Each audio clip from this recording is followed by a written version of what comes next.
Hey everyone, and welcome back. It seems like you can't turn on the news these days without hearing about energy.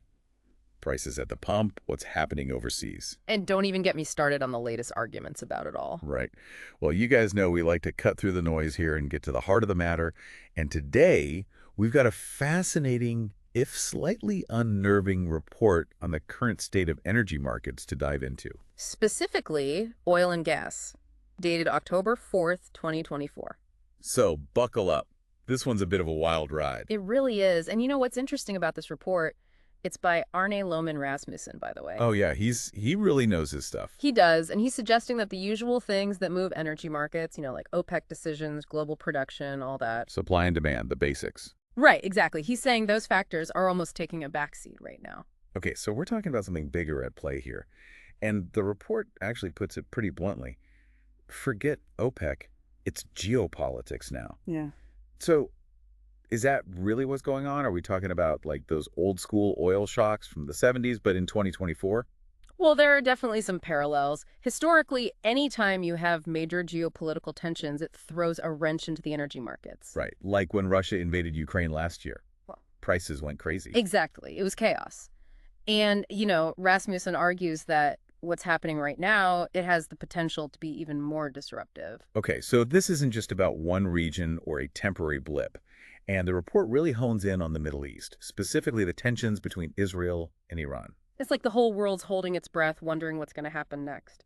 And the market is definitely reacting, right? Yeah. Because even though OPEC, the group that controls a huge chunk of global oil Right, production, it's OPEC Plus, yeah. they just confirmed they're increasing output in December, which should, in theory, help lower prices. But it's barely made a dent. It's wild, isn't it? It's like everyone's so on edge about a potential conflict that even good news isn't calming things down. So the million-dollar question, literally, for anyone filling up their tank these days. Or trying to heat their homes. Right, exactly. The question is, will Israel actually launch a strike against Iran? That's what everyone's trying to figure out. Okay, so let's back up a bit. What's led to this speculation in the first place? What's going on over there? Well, things have been heating up for a while, but this past week, things really escalated. First, we had those initial reports, some from pretty credible sources, suggesting that Israel was seriously considering targeting Iranian oil facilities. So not just like saber rattling. This was serious. It seemed that way, yeah. And then just a day later, President Biden was asked if the U.S. would support such a strike. And his response was, Well, let's just say it didn't exactly inspire confidence. yeah, that whole "we're discussing it" comment definitely sent a chill down my spine. And it sounds like the markets weren't too thrilled either. Because oil volatility spiked, right? Through the roof. You know how we talk about oil volatility, how much investors are willing to pay to insure against sudden price swings? Right. Well, after Biden's comments, it shot up to its highest level since that Hezbollah attack on Israeli oil infrastructure almost a year ago. Wow. So even the talk of a potential conflict is already having an impact. Oh, absolutely. And we haven't even gotten to what might happen if an attack actually occurs. And that's where things get really interesting, because to understand the potential fallout, we need to understand Iran's role in all of this. And they are not a small player on the global stage, not by a long shot. Not at all. So let's talk about Iran. I mean, you said it, they're a major player. In fact, the report reminds us they're OPEC's third largest oil producer. Yeah. But what does that actually mean, on the ground if some of the infrastructure is hit?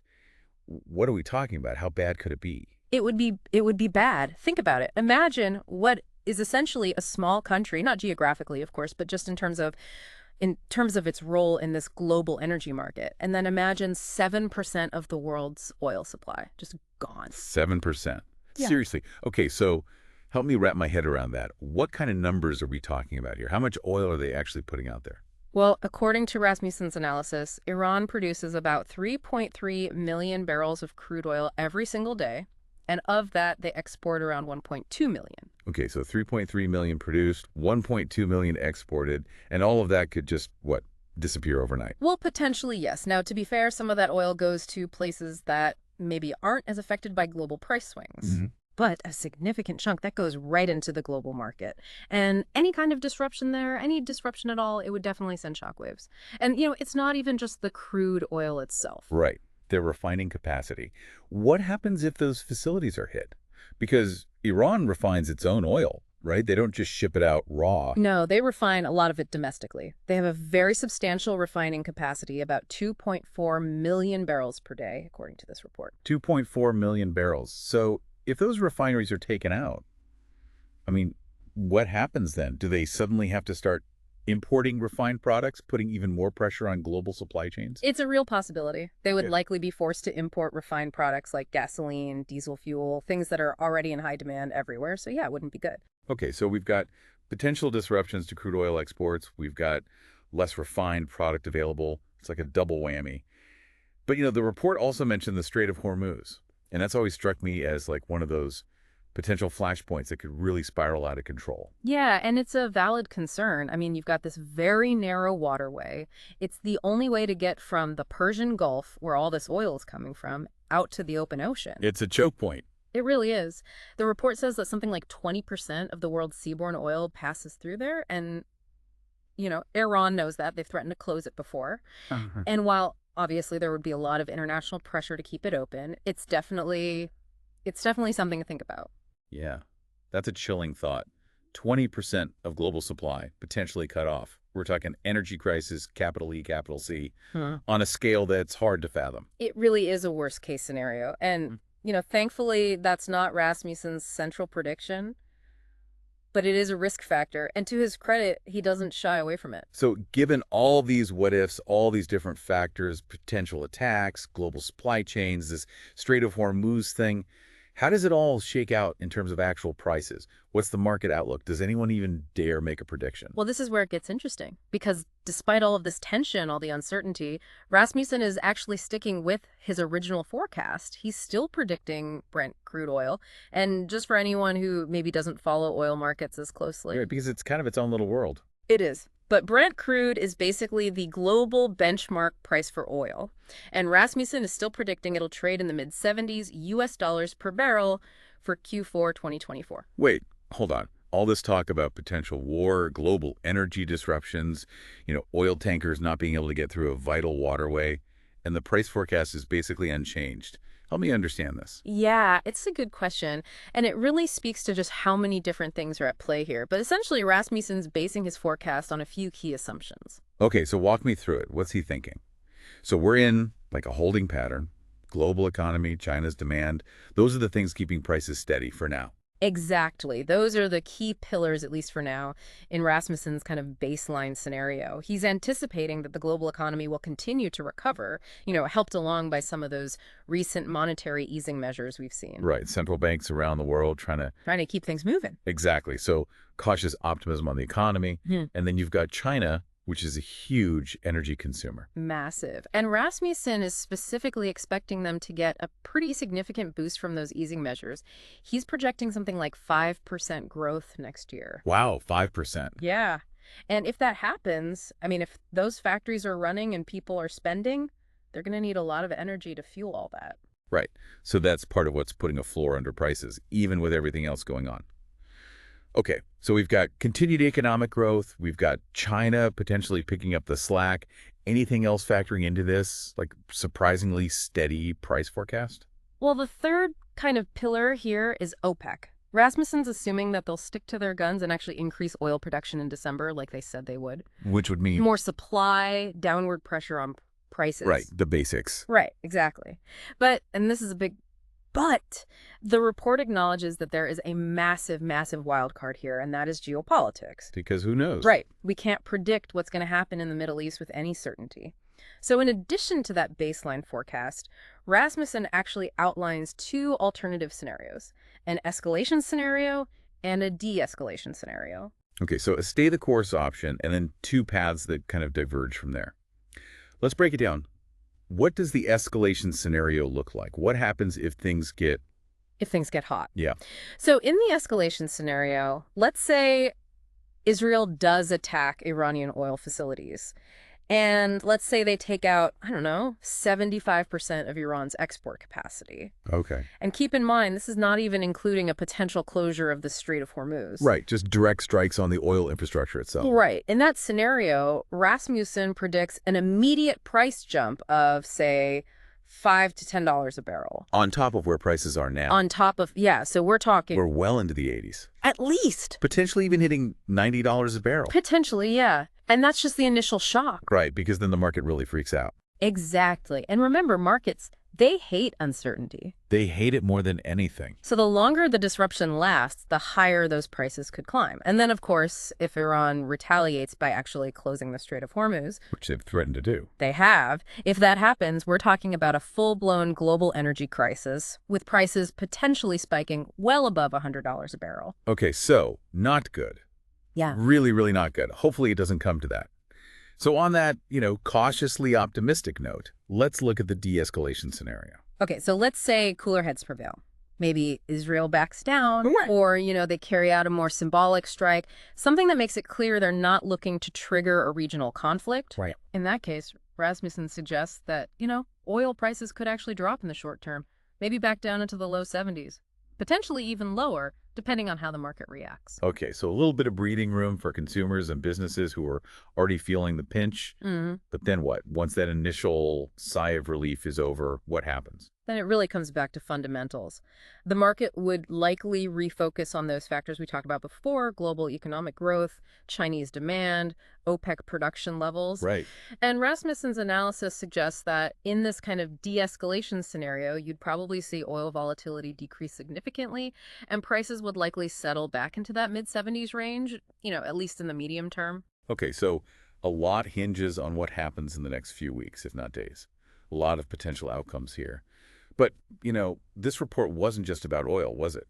We also have to talk about natural gas, what's going on in Europe, the price outlook there.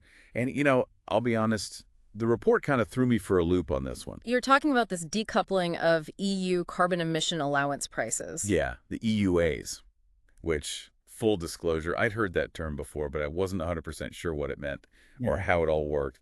The report definitely helped to clarify some of that, but maybe for our listeners who haven't spent their days digging into the intricacies of the European carbon market. Which, to be fair, is most people. Right. It's not exactly light dinner conversation. Can you give us a quick explainer? What are EUAs and why should we care? Sure, happy to. So basically, EUAs, these are permits that companies in Europe have to buy if they want to emit carbon dioxide. It's part of this big system the EU has to fight climate change. It's called the emissions trading system. So it's like a financial incentive to pollute less. The more you pollute, the more it's going to cost you. And this whole system, this carbon market, it's been around for a while, right? Yeah, since about 2005.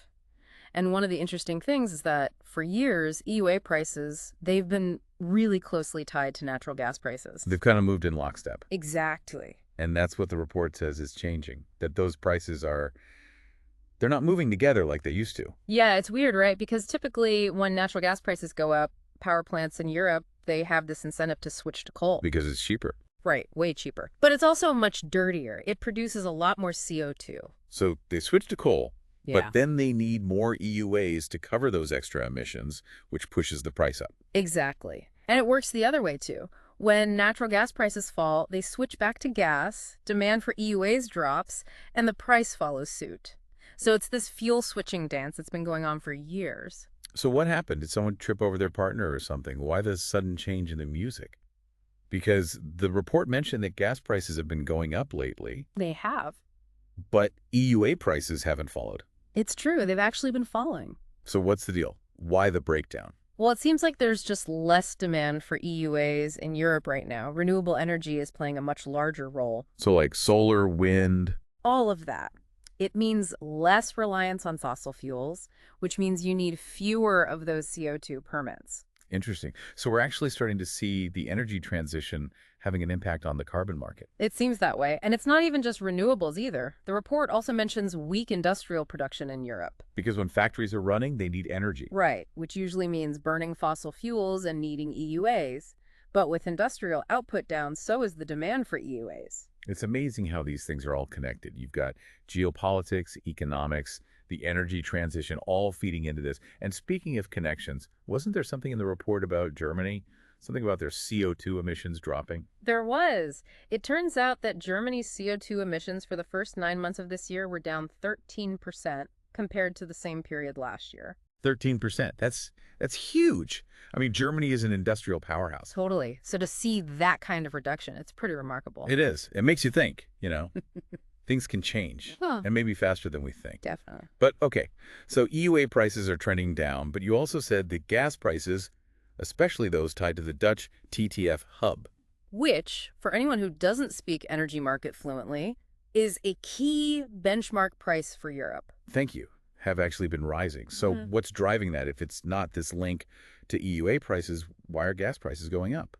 Well, like with most things in the energy market, it's not just one thing. It's a lot of things all happening at once. We've got that rising LNG demand from Asia, but you've also got a recovery in U.S. Henry Hub gas prices recently, which has a ripple effect globally. And then, of course, there's always that geopolitical risk premium. Right, because any disruption to gas flows from the Middle East. Or even just, heightened tensions in Ukraine. Right, Yeah. exactly. It all adds to the uncertainty. It does. And even though Europe has been trying to diversify its gas supplies, it's still vulnerable. Now, all that being said, Rasmussen does sound a note of caution in the report. He points out that, while the gas market's looking pretty bullish right now, Meaning prices are expected to go up. right, he says there's a lot of what they call speculative investment propping it up. Essentially, you've got a lot of investors betting that those prices are just going to keep climbing higher and higher. So if something were to happen, like, I don't know, tensions ease in the Middle East, those bets wouldn't pay off. And we could see things shift in the other direction. Exactly. Those speculative positions, they can unwind just as fast as they build up, which could lead to a really sudden sharp drop in prices. So buckle up, everyone. Whether we're talking about oil or gas, it sounds like we're in for a bit of a wild ride. That's one way to put it. Well, I think we've all earned a drink after that. We've covered a lot of ground today. Oil, gas, geopolitics, carbon markets, the energy transition. It's a lot to process, even for, the seasoned energy nerds among us. Yeah. So as we wrap things up, what would you say are the key takeaways here? If our listeners only remember 3 things from this whole conversation, what should they be? 3 things. Okay. Number 1, uncertainty is the name of the game.